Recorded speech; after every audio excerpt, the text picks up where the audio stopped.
ఇది ప్రతి ఒక్కరూ తప్పక చూడాల్సిన వీడియో.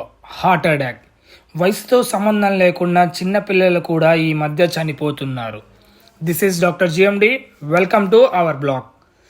ఈ హార్ట్ అటాక్ సిమ్టమ్స్ ఎలా ఉంటాయో తెలుసుకుందామా? ఫస్ట్, చెస్ట్ డిస్కంఫర్ట్గా ఉండడం లేదా చెస్ట్ పెయిన్గా అనిపించడం, చెస్ట్ మీద ఏదో ప్రెషర్ ఉండేలాగా అనిపించడం, ఇలాంటి లక్షణాలు ఏమైనా చూస్తే వెంటనే మనం హాస్పిటల్కి వెళ్ళి ఒక ఈసీజీ తీసుకోవడం చాలా మంచిది.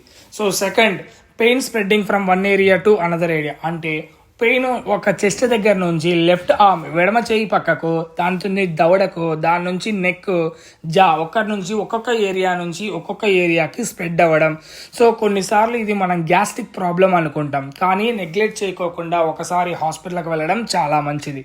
తర్వాత షార్టేజ్ ఆఫ్ బ్రీత్, ఊపిరి సరిగా అందకపోవడం, స్వెట్టింగ్స్ పెట్టడం బాడీ మొత్తం, నాసియాలాగా ఉండడం, వామిటింగ్ ఫీల్ అనిపించడం, సో మత్తుగా డిజీగా ఉండడం, ఇలాంటి లక్షణాలు ఏమైనా కనిపిస్తే వెంటనే మనము హాస్పిటల్కి వెళ్ళి ఒకసారి డాక్టర్ని కన్సల్ట్ అవుతే అది హార్ట్ ప్రాబ్లమా లేదా గ్యాస్ట్రిక్ ప్రాబ్లమా అని క్లియర్గా మనం తెలుసుకోవచ్చు.